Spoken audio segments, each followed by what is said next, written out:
Hello, my fellow detectives. Brenna here from the Mystery of Everything podcast. So, you guys know that I enjoy slapping you with some knowledge about mysteries, but now your taste buds can get slapped too. Not by me, of course, but by HelloFresh. Anyone who knows me knows that I am not exactly chefing it up in the kitchen, but with HelloFresh meals, they make it so easy that not even I can mess it up. I know what you're thinking, but Bryn, I don't have time to cook. Nonsense. I have three dogs, three cats, a snake, 10 tarantulas, three jumping spiders, essentially a zoo, and I still have time to whip up dinner without ever having to go to the grocery. HelloFresh delivers all the pre proportioned ingredients you'll need to make easy, homemade meals.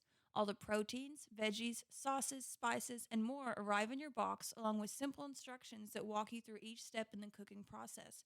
Not to mention giving me healthier options like the lemony shrimp risotto, a personal favorite. No more fast food runs for me.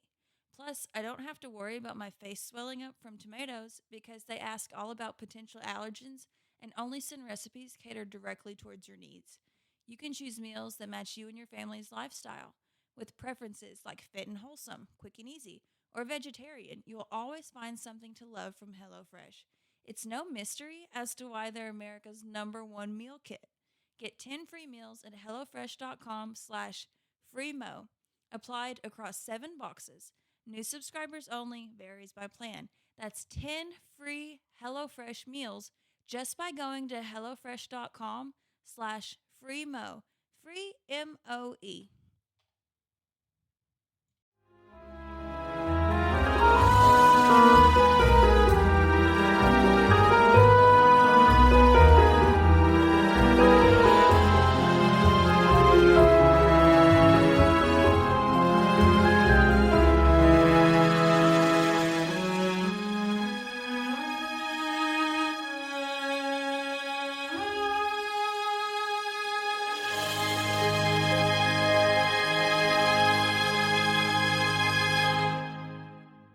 Hello, everyone. Gabby here. And I'm Saki. Hey, I'm back. And welcome back to the Mystery of Everything podcast.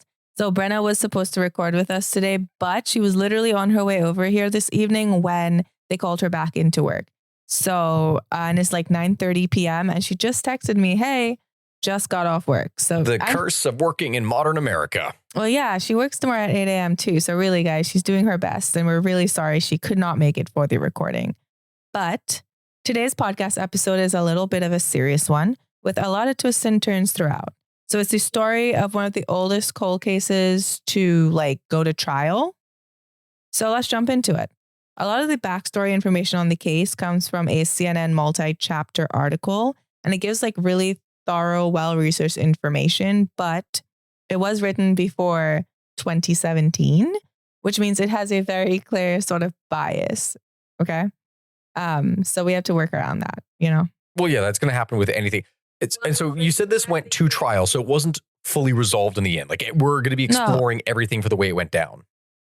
It was written in 2012 when the case was going to trial. Oh. And so after that, 5 years later, he got exonerated.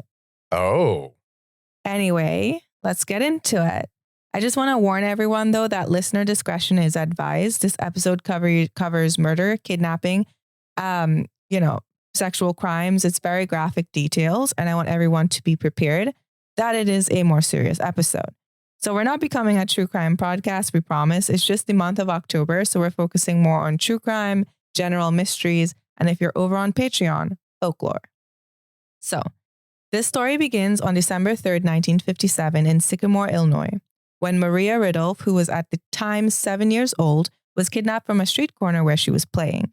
So she came from one of those Midwest small towns where no one really locks their doors, and everyone kind of knows everyone else and everyone feels safe because absolutely nothing bad happens and everyone is always looking out for one another. However, this would change drastically on December 3rd.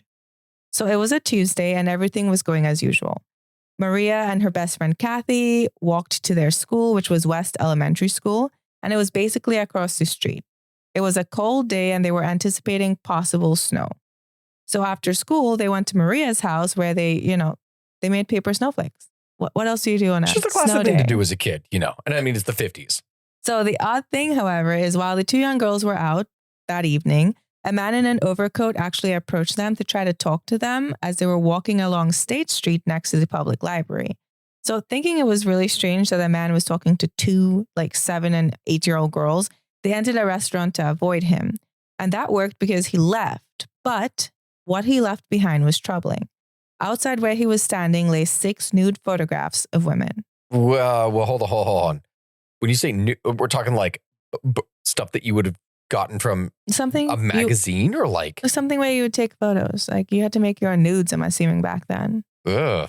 How did they send nudes? They'd have to take a photo and mail it. That's just a lot of hassle. Yes, you would. In fact, that was actually something that soldiers would receive from sometimes loved ones or people others. Didn't have cameras just readily available. So who taking the photo? You had a professional maybe to do it. There's a lot of context in which something could have happened. So the thing is, though, while Sycamore was a relatively quiet place, some strange things had been happening for some time.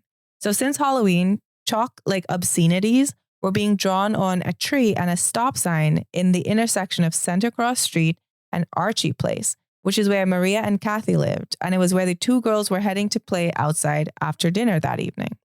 So the girls, they headed home for dinner at 5 p.m. And then when it started snowing outside, Maria really begged her mom to let her go outside to play in it. So her parents agreed, and she immediately called her friend Kathy asking if she could join her. So her parents agreed, and the 2 young girls met up to play in the dark near the massive elm tree on the corner, the same corner I was talking about above. So they played a game called Duck the Cars, which is a game that sounds like something Joya would honestly play, where they run back and forth between the tree and the street pole, and they tried to dodge oncoming vehicle lights. So not like running into the street. No, itself. They're dodging between the pole and the tree.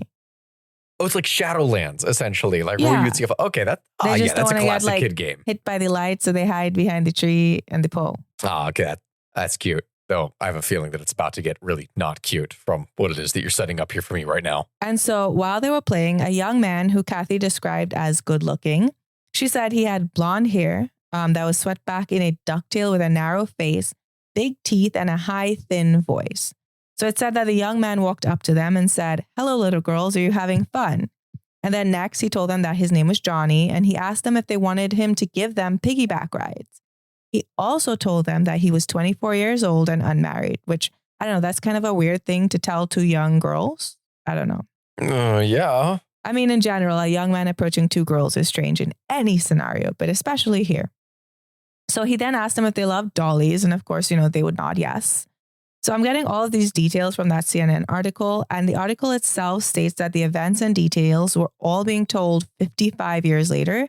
So a lot of people had forgotten details, and many of the police and the FBI records were lost because of how old the case was at the time it went to court, if that makes sense. 55 years. Yeah, that is an extensive amount of time. So all this is coming from recollections from who then? Her friend Kathy, and then any witnesses they can scrounge up. Oh, and she would have only been 8 years old at the time. Wow, that sounds like that would be a lot of trouble. Yeah. So the offer for the piggyback ride was held as pivotal, though, because that's how the young man actually ended up getting Maria to play with him. So she was really excited by this. Who was going to turn down a piggyback ride? So she took him up on the offer and ran up and down Cross Street, giggling on his shoulders. And after the piggyback ride, she decided to run home and get one of her dolls to take with her. Because, of course, her doll would have fun with the piggyback ride. So, full transparency, writing this made me really, really sad. Because it just sounds like something, Joya would do. Oh, I'm having fun. Let me go get my stuffy, Yeah. Yeah, it does. So, as Maria was gone, she found her dad watching a Western and her mom reading a newspaper. And she wanted to take her favorite doll out with her. But her mom said to take a rubber doll instead because snow, it'll get wet. So she then ran back to where Kathy was waiting on the sidewalk with Johnny. And Kathy said later on that while she was alone with Johnny, he had asked her if she wanted to take a walk around the block or go on a trip in a truck, car, or bus, and she told him no. But he also told her that she was pretty. But Kathy said she got the feeling that he liked Maria a little bit more than her. That is still so weird to address a child like that. So when Maria got back to them, Kathy wanted to run back to get her mittens, and she asked Maria to please come with her, but Maria didn't want to go. So she ended up leaving her alone with Johnny. But when she got back, they had both vanished. So, of course, this caused Kathy to panic. She ran up and down the street calling out for Maria, but she couldn't really find her anywhere. So she ran to Maria's house to tell her family that Maria was gone. And Maria's brother Chuck and his friend Randy, they set out to look for her around the neighborhood. And while they were out, the article said they actually saw a police car, but they didn't wave it down because they didn't really know the scope of what was happening yet. And instead they went home. And when they got home, Kathy had told Maria's mom everything about the young man, you know? However, even though her mother was panicked and trying to figure out what was going on, Maria's father didn't want to call the police yet because the year before, she had wandered away several blocks and she came home just as they were organizing a search party. So he didn't want to risk the embarrassment. You didn't want to. Okay. I understand that. Again, I understand it would that. be But the awkward. context of this is very different. Well, they didn't really know for sure yet. Like maybe she was just out playing with the young man, you know? The young man who was 24 years old, yeah. Yeah. And unmarried, yeah. Yeah. The optics, not great. Luckily, though, her mother overruled him. Why did I say overruled? So weird. Ooh. Her mother overruled him and she went straight to the police station to report Maria missing at 8:10 p.m. Her brother, in the meantime, kept looking. He walked around the neighborhood, not sure if he should be concerned or not, but as he walked back home through the alley behind their house, he saw Maria's doll, the rubber one that she had grabbed earlier, on the ground next to a neighbor's garage. Oh, that's not something she would have just dropped. Exactly. So the article goes off to talk about the Tessier family, and this will come into play later. So let's just mention them here. This family was a large family that lived 2 blocks from the Ridulphs. They come up because the mother of that really big family had a son named John from an earlier marriage. And even though he had 6 other siblings, they all felt as though he was deeply favored by their mom. Like he was the favorite. He was 18 and he got away with a lot of wrongdoings because their mom treated him as though he could do no wrong.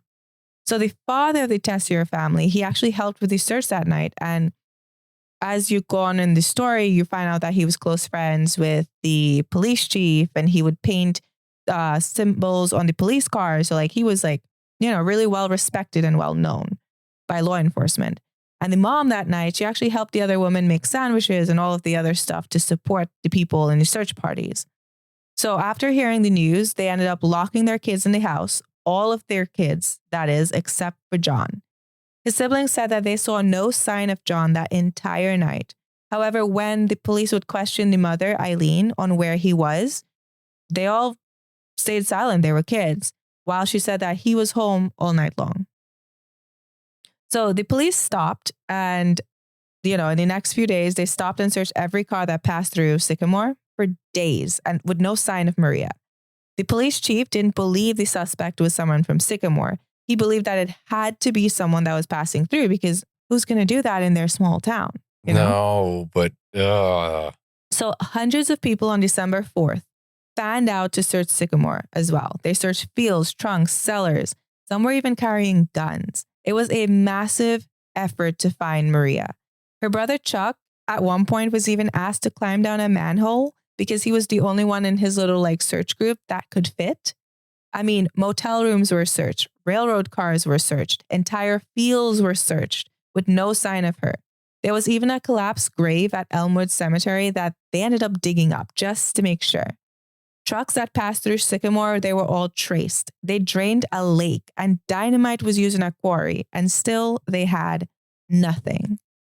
So FBI agents set up in Maria's home, and her doll, her hairbrush, her school books, her toy oven, her tin saxophone, just anything that was hers that she used all the time were sent off for analysis by the FBI. Meanwhile, Kathy was under police protection. She spent hours looking at mugshots with the hopes that she would recognize Johnny, but she couldn't. And to make matters worse, there was no ransom note, absolutely nothing that anyone had to go off of. By this logic of what is more than likely the reason for why someone like that would be taken, that is very unlikely that a ransom note would be left in the first place. And that's exactly what the police concluded. Because of the lack of a ransom note, they suspected kidnapping by a predator because it was the only thing that would really fit that situation. When choosing a new podcast to listen to, I always try to find the best balance between entertainment and education. Specifically, I try to find shows that teach me something new and help me to expand my understanding of the world around me, or just inspire me to think in different ways. That's why I love the Silver Linings Handbook.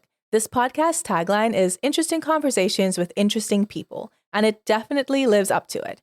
This podcast is completely unscripted and is hosted by a former journalist who worked at the New York Times, the Boston Globe, the Washington Post, and other newspapers. The host's approach to interviews is focused on the idea that suffering is the one thing that is universal. And because of this, he sees this as an opportunity to help others grow and learn from different lived experiences. The guests of the show are interviewed with natural curiosity, which leads to a more authentic conversational experience. Episodes that are coming up are right up the alley of our mystery lovers, as the author Alison Dickinson will be joining to discuss what we learn from psychological thrillers.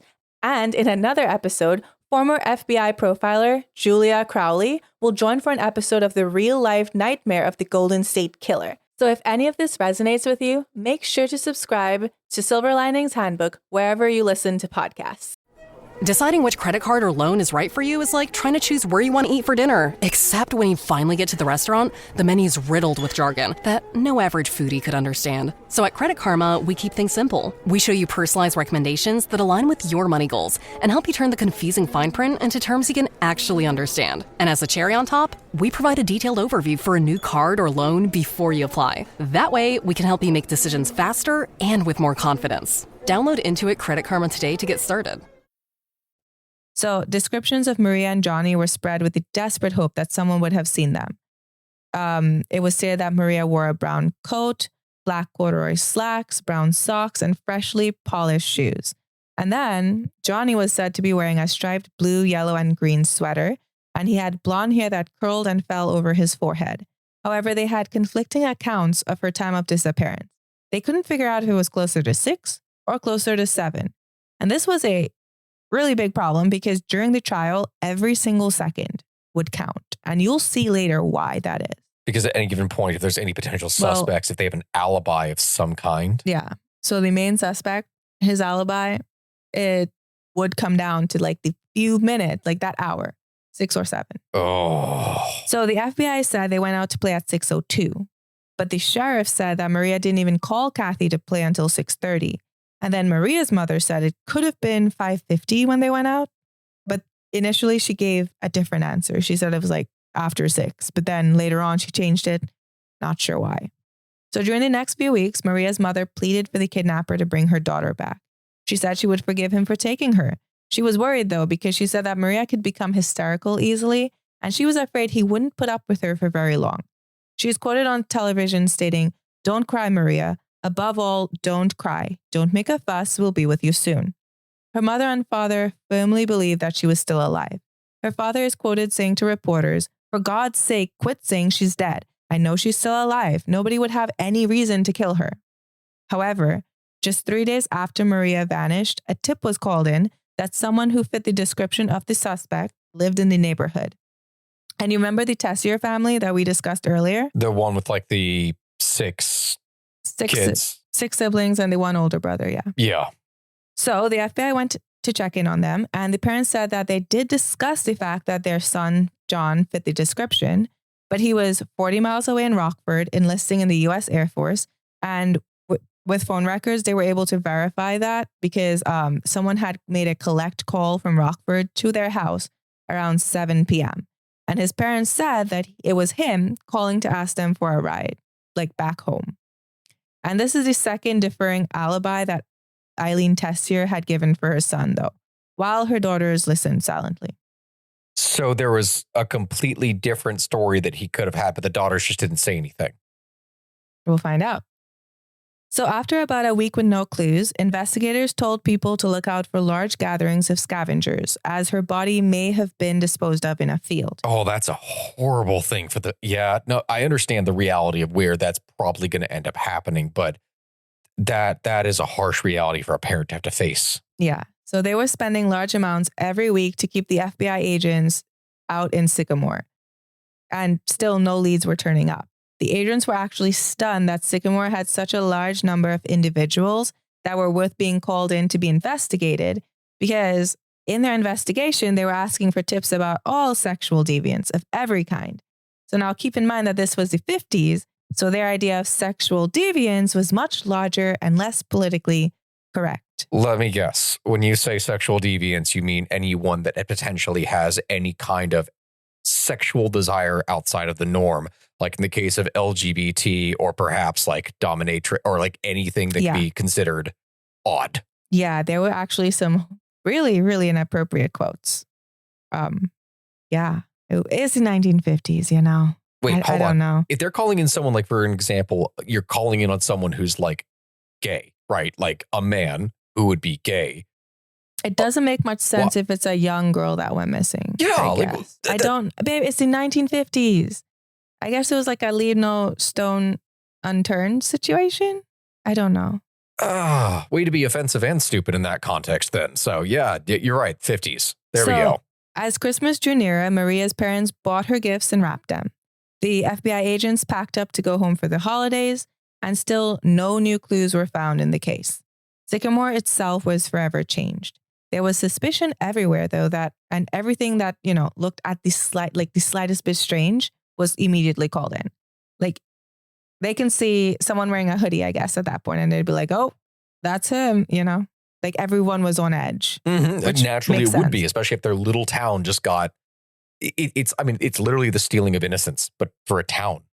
Yeah. Imagine wrapping gifts, though, for your kid, and, they're gone. That's heartbreaking. Holding out hope, specifically waiting for them. So then months later, keep in mind this happened in December of 1957. But then on April 26, 1958, Maria's body was found 120 miles from her house by a man who was hunting for mushrooms. Her skeleton was tucked under a fallen tree on a farm off US 20. The farm belonged to a man named Roy Cahill. Her corpse had been eaten by birds and other animals, and she was found only wearing her black and white checkered shirt, an undershirt, and brown sock. Detectives, coroners, and the farmer all said that there wasn't really much left of her, and no crime scene photos were taken because they didn't want them to end up on the news. The body was identified as Maria's through dental records, and she was laid to rest.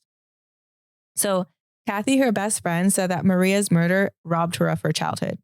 Parents would not let their kids play with her. They were afraid that their children would meet the same fate. Oh, why would that make any sense? She even had issues with dating. In fact, a young man's mother actually tried to talk him out of seeing her because she was with Maria that night. But he insisted on their relationship, and they actually ended up getting married. Okay, I'm sorry. I have to interject in this. You know how there's a classic trope of things that people talking about, like mother-in-law drama and that whole thing? Like it's a common association with like drama between relationships. That would potentially cause some. But the thing is, they did move away for a while. And then eventually, though, as they got older, they moved back to Sycamore to care for their aging parents. So, I mean. I guess so. That is wow, that is a way to start a relationship. Yeah.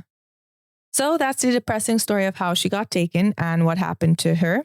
Now, how did this case end up going to trial? If the case went cold due to no suspects, well, let's get into that. It all began with Eileen Tessier. You would remember her being mentioned earlier as John Tessier's mother. And John was the young man that was suspected, but ended up having an alibi, as both of his parents said he was home all night and he made a call from Rockford at around 7 p.m. Mm-hmm. Well, on her deathbed, 36 years after Maria disappeared, she allegedly called out to her daughter Janet and is quoted as having said, quote, "Those two little girls and the one that disappeared. John did it, and you have to tell someone." So the daughter Janet, upon hearing those words, knew exactly what was being referenced, as even though she was only a baby when the event occurred, she recalled the fear of the knowledge of what happened to Maria, following her through her entire childhood. So Janet says that as a child, when she saw photos of Maria, she would pray that her killer would be caught. She also revealed that even though she was a baby, she heard her older sisters discuss the case, and they spoke about the fact that their mother lied to the cops about John being at home the night Maria disappeared. Wait, she remembers it from when she was a baby, or she remembers it from as she grew up that they would, as she grew up, they would talk about it. As she grew up, it would make sense for a baby to remember. Steve. Yeah, that's to be confused, but that, ugh. When Eileen Tessier died on January 23rd, 1994, John was banned from attending her funeral by his own siblings. Ooh. And the thing is, there's a lot that I did not include in here because I feel like it just painted a picture of John in a really, really negative light versus like, and it wasn't really relevant to the Maria murder, you know, because people make mistakes throughout life doesn't necessarily mean they're a murderer. You could, just because you maybe did but not these do were something. big allegations, like horrific ones, like, you know. Yeah, not only is this horrible. And I'll like mention it in passing. Let's keep on trucking. This is like a really upsetting episode to write. I thought it would be like interesting because how do you try a 55-year-old murder case? And yeah, it was really upsetting. So there was good reason for his siblings not to allow him there. So John was initially a soldier. He did get into the military and then he became a cop. But as a cop, he allegedly consistently screwed up and he wasn't really well liked by his coworkers. He allegedly had multiple inappropriate relationships with women while working as a cop, which led to like, you know, his coworkers being like, oh, that's misconduct. But then his police career ended up being ended when a teenage girl, she was 15 years old, she ran away from her abusive father and she stayed with a policeman, him, thinking she would be safe. Oh, no. So her and her friend, they both stayed with him. And there, while they were there, he was said to teach her how to dress and apply makeup. And she said that he would give her inappropriate massages and he would like kiss them goodnight. But she never said anything because she was living with him for free. But then one night, she said, while she was sleeping on the sofa bed, he allegedly got into bed with her and, you know, assaulted her. And she ended up reporting this to her school counselor and to the police, and he ended up being charged. However, though he was charged with statutory rape, he ended up pleading guilty to communication with a minor for immoral purposes. If you're talking about the communication, in this case being whispering sweet nothings into the ear. Well, yeah, but he still, though, denied that anything ever happened. And he's like basically pled guilty. He said he pled guilty because he could not afford a lawyer, you know? And allegedly, there were multiple women with similar accusations against John, including one of his own sisters. Whoa. So the sister that had the mother's confession believed that confession, even though no one would even listen to her for 15 years.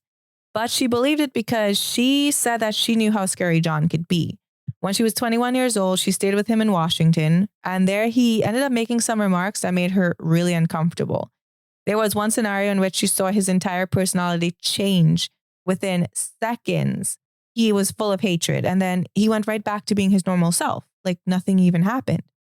Then, at one point, they allegedly had an argument, and as it got heated, he pulled a gun, placed it on the table, and said that he would kill her, tell everyone she ran away, and then dump her body when no one could find it. So that's a serious allegation. His sister. To your own sibling. His younger sister, yeah. But that's not even the worst accusation of a sister against John.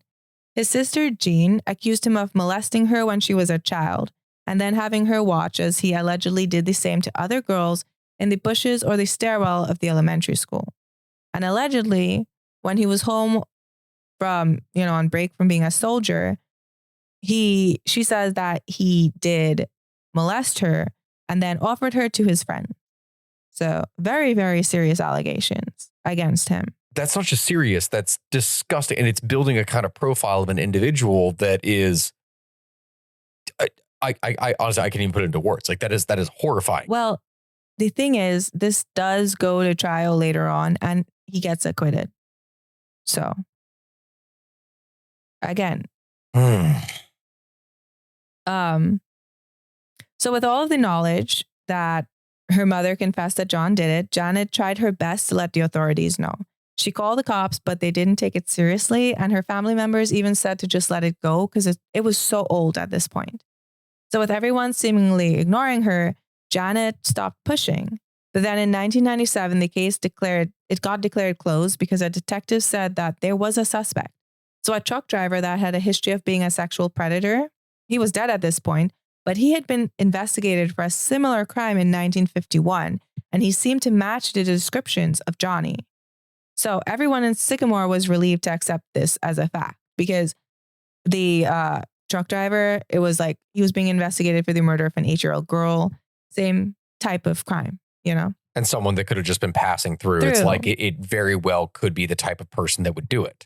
So they didn't want to think that a Sycamore resident had committed such a horrendous crime, understandably, especially not a neighbor. And so the detective said that he didn't even think that John Tessier was a suspect, as he knew that family really, really well.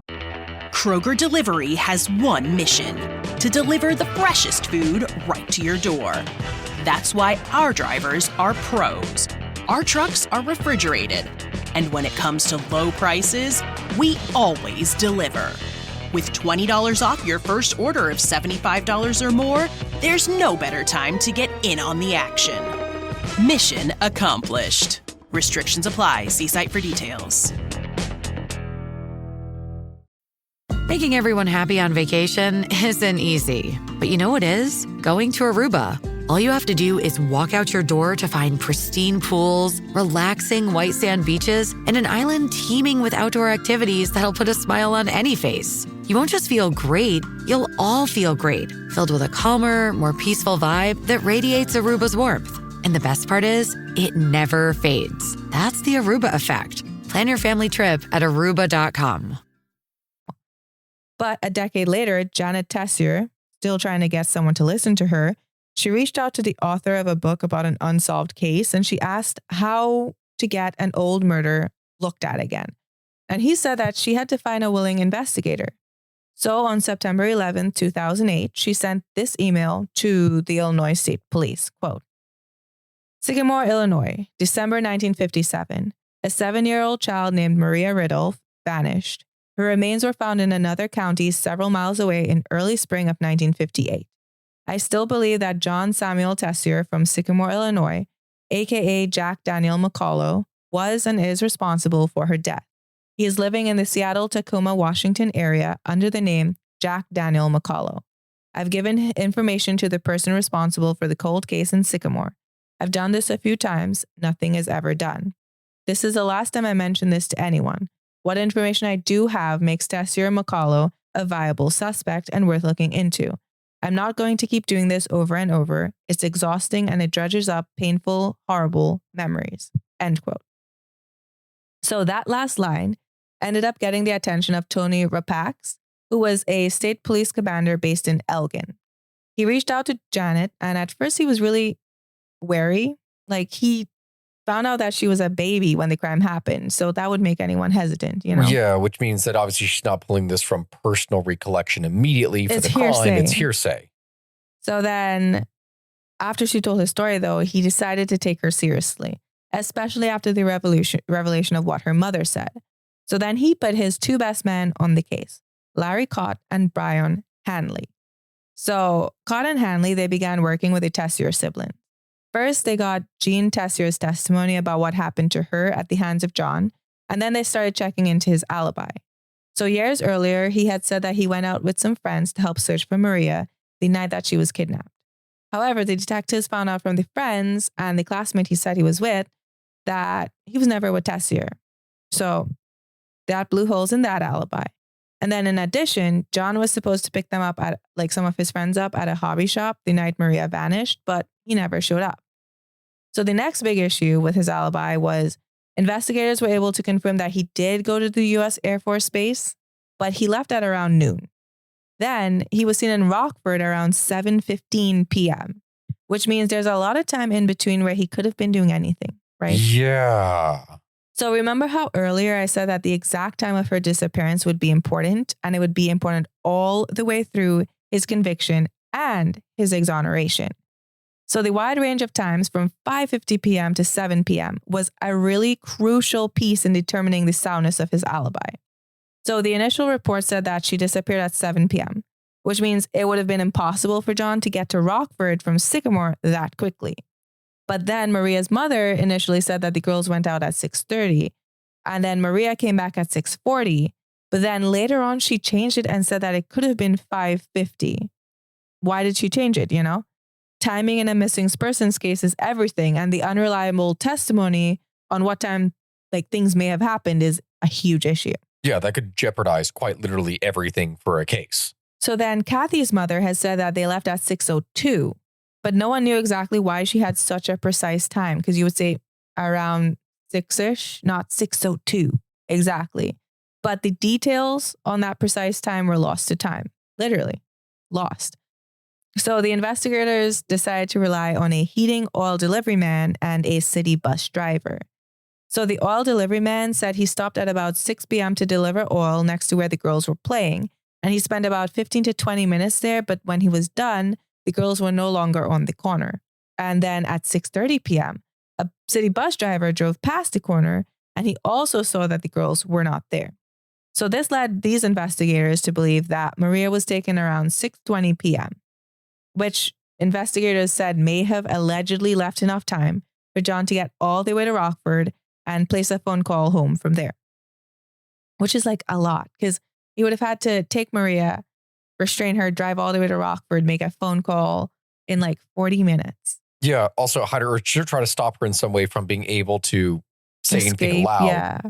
So John's girlfriend was also able to provide a photo to help identify him. And this is like, years later because he didn't graduate high school. They didn't have like a yearbook photo of him or anything. So they needed something. And so she sent a photo that had the writing "Love Johnny" on the back of it. In addition, when the photo was removed from the frame, a train ticket fell out. So this ticket was supposed to be used by him, I guess, to go from Sycamore to Chicago on December 2nd for his military physical. But when investigators sent it in to the Central Railroad Historical Society, they got back the information that it was an authentic ticket, but it hadn't ever been used, which was a bit strange. So this was a big deal because it meant that John may have been able to take his own car to Chicago to get the physical. And then with his own car, he would have been able to drive back to Sycamore right afterwards, which means that there would have been no reason for him to have to get call to get picked up, right? Mm-hmm. So then why would he call collect? They'd have to prove that he had his car and he didn't just hitchhike. Exactly. So Henley and Codd decided then that they needed identification, like a positive identification of their suspect. So they had a 6-person lineup of photos and they included the photo of John. And then this was presented to Kathy. Steve, I have the photos here. Look at them. Do you see any differences between one photo compared to the rest? I mean, yeah. In terms of hair type, some of them are a bit more swoopy. Others are like much bigger foreheads, I would say. Don't look at the details of the faces. Look at the quality of the photos. Look at what they're wearing, the background. They're all in like almost like suit looking structures, whereas one of them looks kind of like a white shirt. Yeah. And then what about the backgrounds? Whitish, grayish, darkish. So they're all like whitish. light backgrounds. They're the high school yearbook background. And then the one outlying photo is just the random photo that John's girlfriend sent in years later. Yeah. Of him. Because he didn't have a yearbook photo. So they had like uniform photos and then this guy, which you see why that would be a problem. The one that kind of stands Already out stands is though, out. okay. So the issue though is that John had not graduated high school. He didn't have a proper yearbook photo. And while every photo was chosen from the yearbook where the other boys were wearing suits against a white background, John's photo was in a simple shirt against a black background. So when Kathy looked at the photos, she was said to have eliminated a lot right away. But then she remained looking at number 1 and number 4. But then eventually she identified number 4. And that photo was of John Tessier. The one that stood out. Exactly. So they decided to track him down. And he was living in Seattle at this time. And in like the 90s, he changed his name to Jack McCullough.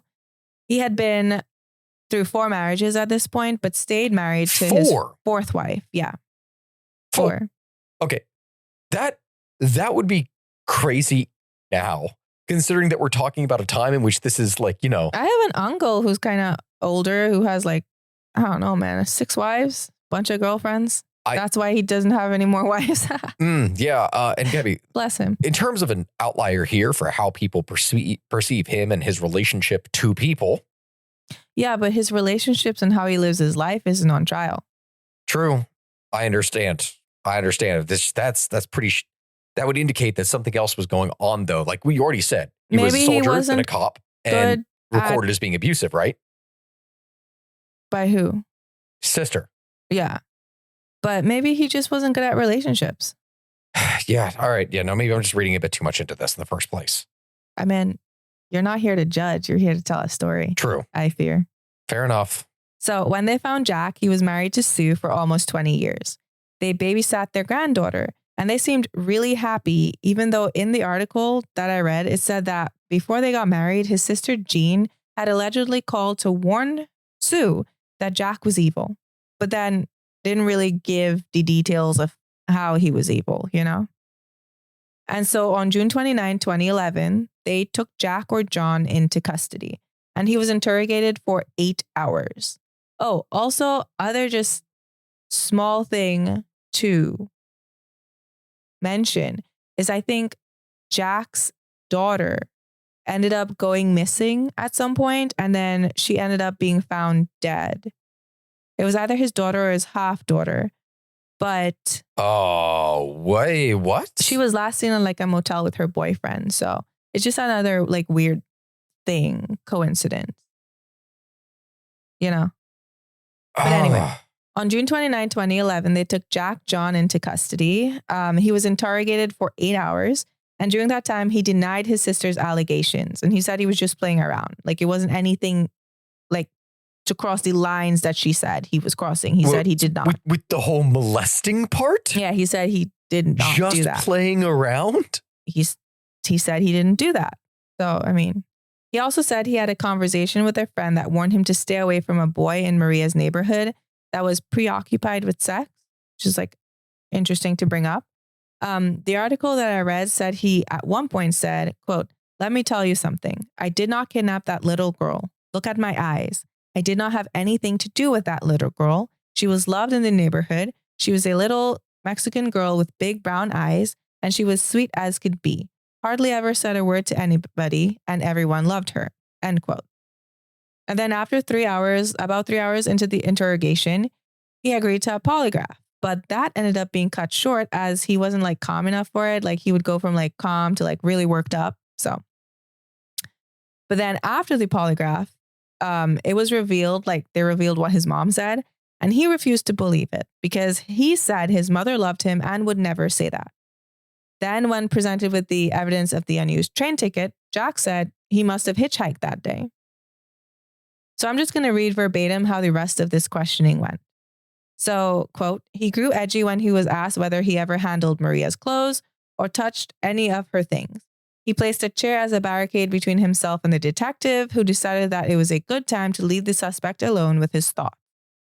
And then when the cops left the room, he touched his toes, stretched, pushed the photo of himself away, sliding it across the table. He sighed and he studied his image in the reflective glass of a one-way window, and he looked at the photo again and back at his reflection. And then he studied the photo some more. And then around midnight, he ended up leaning back in his chair, pursing his lips and making a raspberry sound. And he said to no one in particular, 'Not a very good picture.'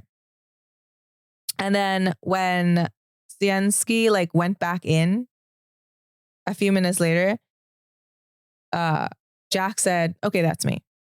He just did yeah, okay, he's just going along with it. But then he said it's a very poor picture and he didn't even recognize himself. He said the boy in the photo looked too effeminate. He was then shown the full photograph taken on a date with a girlfriend, Jan Edwards, on June 22nd, 1957. And he said, 'I was in love with that woman for so many years. She didn't even know it. And thanks for showing me this. It brings back wonderful memories.' So Sienski then asked, 'Remember what she knew you as?' 'She knows you as Johnny.' And then it went all downhill from there. So Jack goes, 'I didn't do it.' Sienski says, 'Who did it?' Jack says, 'I have no idea.'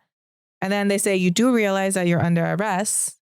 And they brought out their handcuffs. So then he says, 'We're done. Where's my lawyer?' At this point, he's just like, stop it. Like, he's not going to cooperate with it anymore. I mean, an 8-hour interrogation, yeah. After a while, yeah. And he's how old at this point? Because if he was 24 at the time this all happened, and it's 55 years later, he's 79? He wouldn't have been 54 though, would he? No, because it was 24. 55 years later. The person said it was 24. I think he was 18. Oh. Still, he's quite old at that point. 77, I think, is what it said. Oh, it's, 73. I mentioned it later, I'm sure. With Uber Reserve, good things come to those who plan ahead. Family vacay? Reserve your ride as soon as you book your flights. To all the planners, now you can reserve your Uber ride up to 90 days in advance. See Uber app for details. What's up, guys? It's the champ, Sean O'Malley, here to talk to you about Prize Picks. Prize Picks is the best place to win real money while watching football. Run your game on Prize Picks. Prize Picks will give you $50 instantly when you play your first $5 lineup. You don't even need to win to receive the $50 bonus. It's guaranteed. Just download the Prize Picks app and use code SPOTIFY. That's code SPOTIFY on Prize Picks to get $50 instantly when you play a $5 lineup. Prize Picks. Run your game. Must be present in certain states. Visit prizepicks.com for restrictions and details. Sure. So then at that point, the investigators reached out to Clay Campbell, the prosecutor for DeKalb County, Illinois, and the prosecutor watched the entire interrogation tape to decide if there was enough to charge Jack. But even as they were investigating, witnesses were dying continuously. I mean, this case was 55 years old. All of the key witnesses were really old at this point. The memory of the event was really fuzzy, and the records were either lost or classified as historical documents. So, and here's the thing. As you age, you forget so much. Like, I can't even remember 10 years ago that clearly. This was 55 years later, you know? So whoever was still alive, was their memory reliable? Yeah, that everything goes into question at that point. I mean, memory would not be reliable after just a couple years. Not to mention the FBI people, everyone who was working the case before, they're probably dead, like long gone. So now you have no firsthand like witnesses. Nobody who wrote reports were there to tell you what they actually saw or heard, you know? So anyway, Clay Campbell and his prosecutors, though, they decided to move forward with this arrest. And on July 27, 2011, Jack McCullough was taken back to Sycamore to stand trial. So then prosecutors around this time, though, were working with police to actually exhume Maria's body. So she was not embalmed when she was buried because she was really decayed. And instead, they just sprinkled lime on her body. And her cause of death had never been determined in 1958. So in 2011, they learned for the first time that she was stabbed to death. Anthropologists were able to point out that there were nicks in her sternum and the vertebrae of her neck, which were made by a sharp piece, which means that someone had plunged a long, sharp knife into her throat and slashed downward. Oh, damn. So, as for Jack, before he would be tried for murder, he was actually going to be tried for rape. So in the case of his sister, Jean, the trial began in April of 2012, and it was tried with a judge instead of a jury because at this point, a judge would have to look at facts when a jury could just be swayed by emotion, right? Yeah. So during this case, they were not allowed to bring up the fact that there was an active, like a murder investigation during that rape case because it would make it, you can't do that. Yeah, they would have There's two completely separate cases. cases. But it made it really hard to present evidence gathered during the murder investigation. So during the trial, the judge questioned a lot of holes essentially in Jean's story, such as when the attack occurred, how no one remembered the car Jack drove, and then why she remembered being dragged down a hallway when the house she was allegedly attacked in did not have a hallway. I mean, I guess someone's mind can kind of invent things as time goes on when trying to remember something. It doesn't mean that it didn't happen, but literally anyone looking at that is going to question. So then Jack ended up being acquitted in this case, and the prosecution team actually got reprimanded pretty severely by the judge. So after this, the judge ended up stepping down from the following murder trial, even though the defense attorneys, I'm assuming, wanted to keep that same judge. And then they ended up getting replaced with Judge James C. Halleck. And he was brought in from a neighboring county, but he had very little experience with murder trials. So the first issue with this murder trial would be hearsay statements, right? So the entire basis of the case came from a testimony from Eileen Tessier's daughter about something that was said on her deathbed. And then Halleck, he actually decided, okay, whatever, I'll allow Jane to testify about what was said, but then he himself would determine how much weight it had. You know what I mean? Yeah, because you're supposed to be able to prove something beyond the shadow of a doubt. How but would you do this? Prosecutors argued that Eileen Tessier actually made the statement knowing she could have faced criminal charges for defending her son, so it should hold some weight. It was a whole thing. The other issue, though, was the fact that the defense requested that the 1957 FBI reports on the case were requested to be used as evidence. So the problem with the case being 55 years old is that typically Illinois does not allow police or FBI reports to replace actual witnesses. However, all of the cops and investigators who wrote these reports were all dead and couldn't take the stand to discuss their reports. So these were very important reports, and they included a thorough investigation of all evidence and alibis against Jack. Remember, the FBI did look into him. Yes. And if the defense was asking that, hey, can we use what the FBI found? But no, they couldn't, because the judge ruled to exclude them. Right? Because Illinois does not allow the use, as I just said. Because you can't use it in order to replace witnesses. But because this is 50. Oh my God, that is such a big pain. I know. So the judge ended up ruling to exclude these FBI reports, though. And this means that all of the evidence detailing the investigation, gone. So then Kathy took the stand, and the defense attorneys for Jack questioned her, asking if the photo having a darker background and just being different influenced her decision. But Kathy held firm, saying that it was a picture of Johnny because she remembered his face her whole life, and that she was focusing on his features and not on the backgrounds. Like, she held firm that she remembered his face. But then the defense attorney brought Janet's other sister, Mary Hunt, to the stand, who was also present at their mother's deathbed. And she said that she only heard her mother say, quote, "He did it," but not a clarification as to who did what. So the name was never mentioned per the other sister? Exactly. So with no clarification as to who he is or what it is, this meant that the entire basis for the case, the statement that led to this trial occurring, may not have been said the way it was initially reported. Again, it's hearsay, right? So it's like, it's crazy that the case got this far, unfortunately, because there's just no solid basis, if that makes sense. Mm-hmm.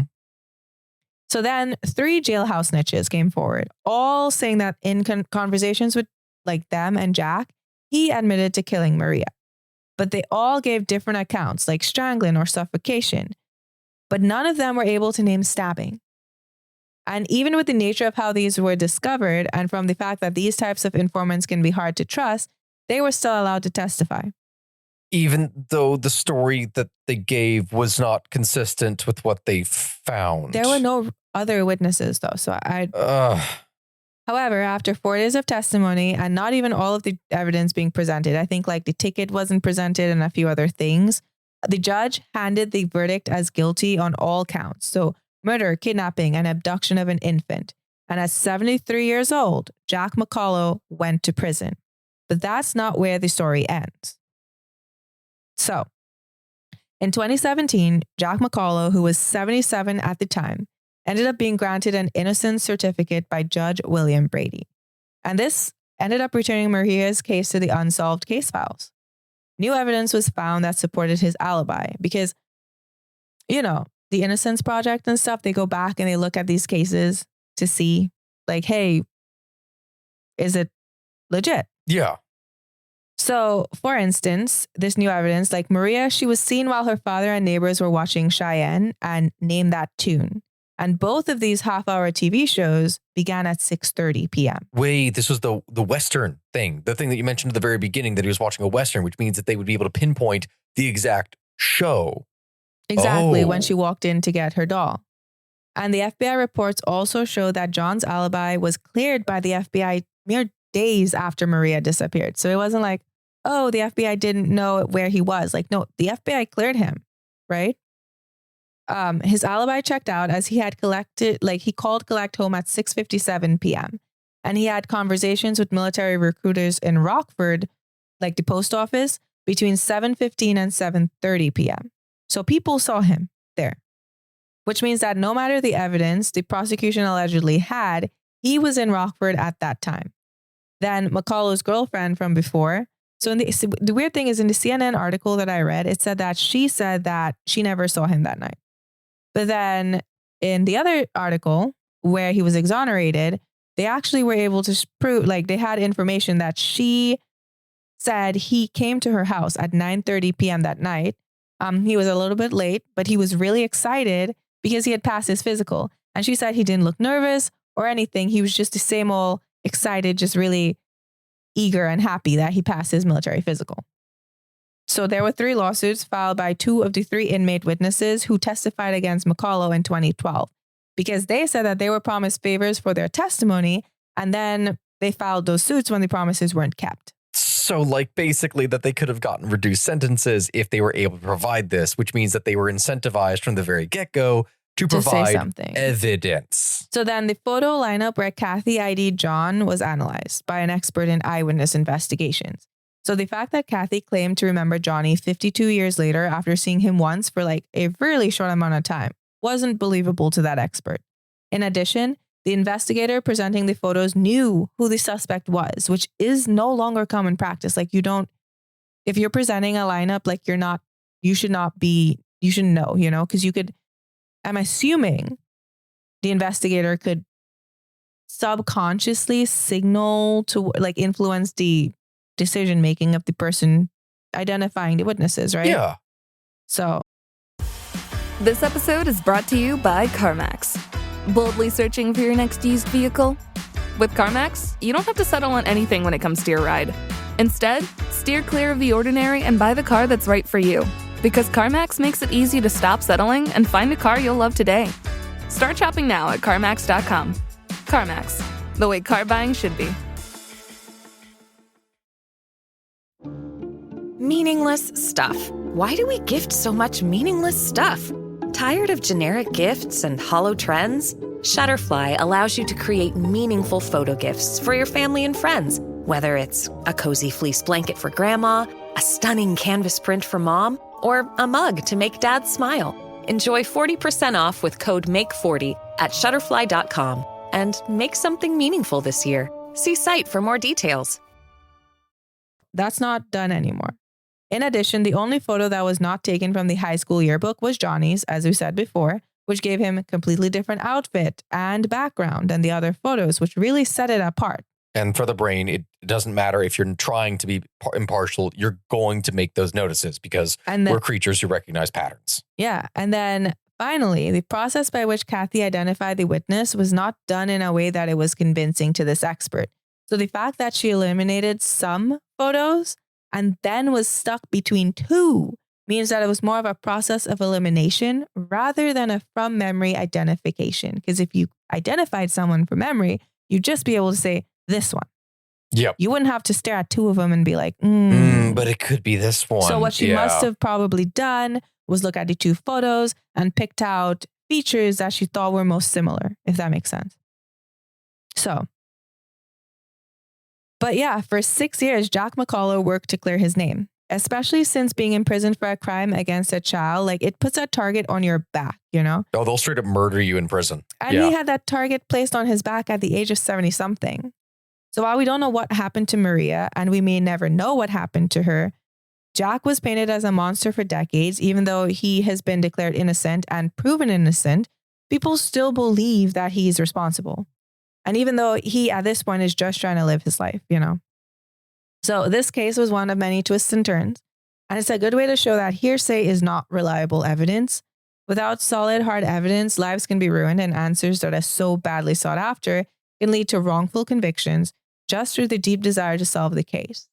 But yeah, that's the story of the oldest case to go to trial, which that in and of itself would be hard to solve. I think if the case happened in like 2000s, 55 years from the 2000s, we'd probably be able, like, we'd have DNA evidence. We'd have a lot more saved to go off of, but they didn't even do a proper like autopsy. Correct me if I'm wrong on this. Was it in the late 80s, early 90s that they actually started to DNA save evidence or like save stuff for like potential testing? No. People saved stuff because I covered some cases earlier where people saved DNA earlier on, but they didn't know they would be able to use it. They just saved it in case they would. You know? Yeah. It just was unfortunate they didn't have any here. And a lot of that probably comes from the fact that the body decayed so badly for months outside, you know? Yeah. No, I understand that. And now I know there's the whole series of, this is going to be completely off topic for this, but there's controversy even now with like places such as 23andMe and other things where people are saying that the companies can sell your information. Well, I actually also did an episode on that when I studied forensic genetic genealogy. And so DNA websites are not allowed, like it's even in their contracts. You can go read it. You can go read their terms and conditions, but they're not selling it to cops, right? But if there is a court order, they will have to turn it over. So yes, that is something they make very clear. Okay, not selling, but they'll be able to do it. The other thing is if you go and you get your genetic information, you get that panel, that profile, and you upload it to a third-party site, then you may be adding it to databases that police, yes, can access. But there's like 3 big ones that law enforcement use. I forgot what they were, but it is in my old episode on the DNA and crime episode. I think that you are right then. I think that, yeah, from 60 odd years ago, we're going to have a lot of difficulty. But 60 years from now, who knows what kind of potential advances could be made for what things could then be found. Yeah, even like DNA fingerprinting, like that initial practice that they were using in really, really old cases when they first introduced using DNA evidence, it has changed so much now to use way less DNA to be way more accurate. So yeah, it's always changing, always growing, always getting better. It's just really unfortunate that they did not have any like solid DNA evidence or anything to go off of to help solve her case. And so nothing in this was ever actually resolved. Like we still don't know. Yeah. So it has gone back to an unsolved case, unfortunately. And yeah. And the reality of it is literally anyone that would have potentially known her or anything, it's all long gone. And then there was the whole thing with the trucker. It could have even been the initial thing where it was someone passing through. So, yeah. But that's the end of that. That is the end of that. But thank you guys for listening. I'm sorry if this episode was a very sad one. It had a lot of ups and downs and twists and turns. I watched a little documentary film on this and it was, there's like a lot more information, but the thing with a case like this is knowing what to include because there's a lot more stuff I could include. And I do have a source link. There's a WordPress blog that has like all of the information on the case and everything that was presented. And then I also linked all of the CNN articles. It's like 5 different chapters. You guys can go through and look at it. It has a lot more stuff. I left some things out because they were mainly irrelevant to the murder trial, but it does talk about like the women that he had like relations with, his previous wives, just stuff like that. If you want more information, you can go look that up yourselves if you're curious. But yeah, thank you guys for listening and we'll see you next time. Bye. Bye, everyone.